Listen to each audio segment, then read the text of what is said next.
Naghahanap ka ba ng maporma at panibagong design na patok sa ating panlasa at sa ating mga mata? Nandirito na po ang pinakahihintay ng lahat, ang pinakabagong Honda PCX 160 version 2 2025 model. Silipin natin ngayong araw. Tara!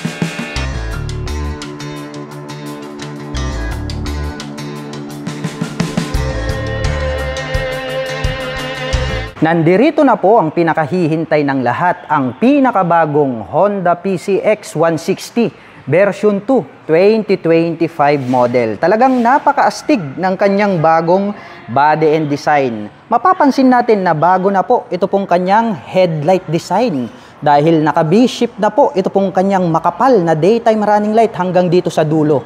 At dito po sa bandang itaas located dito pong kanyang LED na turn signals. Silipin naman natin itong kanyang high beam and low beam, nanlilisik na parang mata ng pating. Ito pong kanyang bagong headlight design.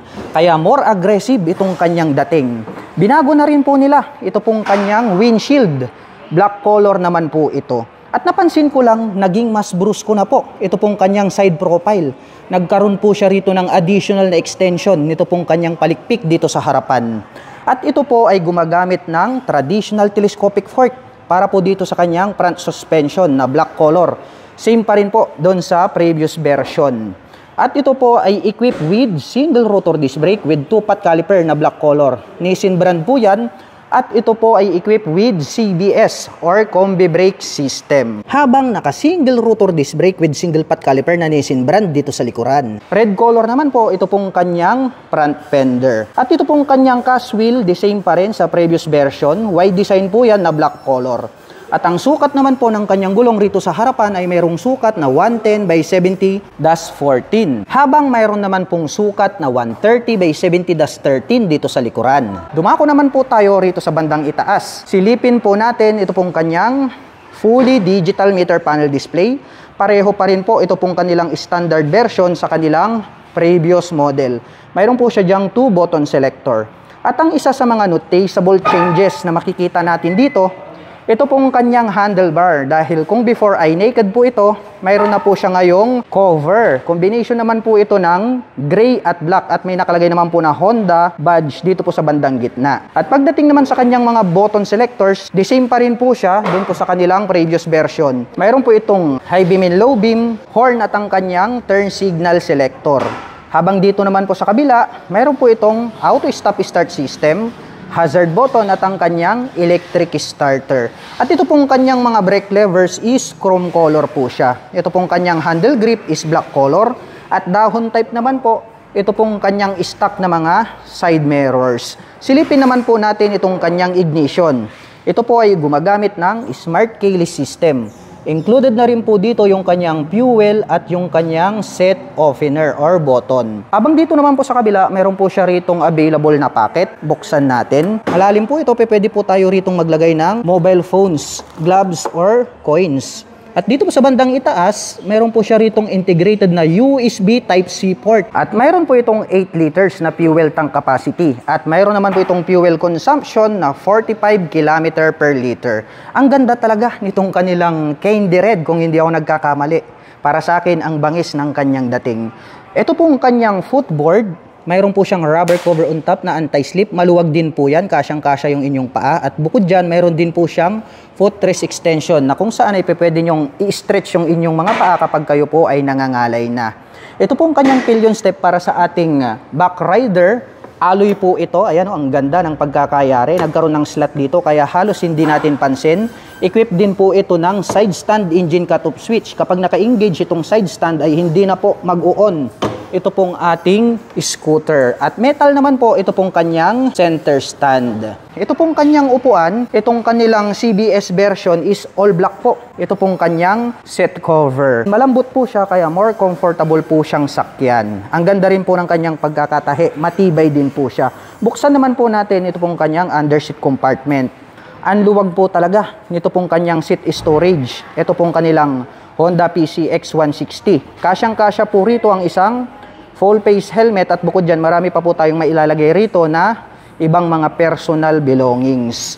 At para sa akin, napakaganda talaga ng pagkakadisenyo nito pong kanyang grab bar dahil nakadirect po yan dito po sa kanyang pairings. At may nakalagay naman po rito na PCX 160 na chrome color na 3D emblem na more attractive naman sa ating mga paningin. At ito naman pong kanyang engine, the same lang din dun sa previous version. May naka-intact po dyan na Honda. At black color naman po, ito pong kanyang airbox cover. May nakalagay po rito na ASP Plus, also known as Enhanced Smart Power Plus. So naka 4 valves po yan. At pagdating naman po rito sa kanyang rear suspension, ito po ay gumagamit ng dual shock absorber. Black color naman po ito pong kanilang coil spring. At ang atin pong pinakabagong Honda PCX 160 ay meron po itong 764mm na seat height. Ngayon naman ay susubukan nating sakyan para maipakita ko sa inyo kung gaano nga ba ito kataas or kababa. Para po sa mga magtatanong, ang aking height is 5'6". Makikita nyo naman, lapat na lapat yung aking mga paa. Kaya more comfortable po ito para sa mga tulad ko na 5'6" in height. Wow! Kahit na napakalaki at bulky itong scooter na ito, makikita nyo naman na more comfortable ako rito. Dahil nga very friendly po yung kanyang ground clearance at seat height. Kaya highly recommended po ito para po sa mga kababayan natin na hindi naman masyadong katangkaran. At sa tansya ko naman ay kaya po itong i-maneuver na mga 5'3" and above. Itong kanyang taillight, binago na rin po nila. Naka full LED po ito pong kanyang taillight. At located naman po rito sa bandang ibaba, ito pong kanyang mga LED na turn signals. Parehas pa rin po, ito pong kanyang stock pipe doon po sa previous version. Combination po ito ng black at gray. At mayroon naman po itong single exhaust. At gumagamit po ito ng liquid cooled para po rito sa kanyang cooling system. At mayroon din po itong integrated na mudguard para maiwasan po natin na matalsikan ng putik. Ito pong other body parts nito pong ating scooter. Overall, nakita ko naman na talagang malaki yung pagbabago nitong bagong PCX 160 2025 model. Dahil para sa akin, more attractive yung kanyang naging dating. Dahil nga, ito pong kanyang headlight design ay binago na po nila at naging more aggressive yung kanyang dating. So kahit malayo o malapit, makikita mo, maporma talaga kahit saang anggulo. At mayroon po itong 157 cubic centimeter engine displacement. Naka single cylinder, single overhead cam, 4-stroke with 4 valve. At nakakapag-provide po ito ng maximum power na 11.8 kW at 8,500 RPM. Habang nakakapagbigay naman po ito ng maximum torque na 14.7 Nm at 6,500 RPM. At mayroon po itong seat height na 764mm, may ground clearance na 134mm, may wheelbase na 1,313mm at mayroon naman po itong kabuuang bigat na 131 kg. At ang presyo po ng Honda PCX 160 CBS version 2 2025 model ay nagkakahalaga po ito ng 133,400 pesos. At kung gusto mo naman pong kumuha ng hulugan ay kailangan mo pong mag-down payment ng 15,800 pesos. At mayroon naman po itong 6,550 pesos sa loob po yan ng 3 taon. At magmula po pala rito sa kanyang side profile, nagkaroon po siya rito ng naka-emboss na part, may deep lines dito, and then talagang naging maskulado itong part na to kung i-compare natin doon po sa kanyang previous model. Wow! Ang ganda nito pong bagong Honda PCX 160. Kaya para po doon sa mga naghahanap at napanood itong video ko at malapit po kayo rito sa aming location, ay pwede po kayong mag-PM sa akin at tutulungan ko po kayo na makapaglabas ng panibagong scooter or dream motorcycle nyo.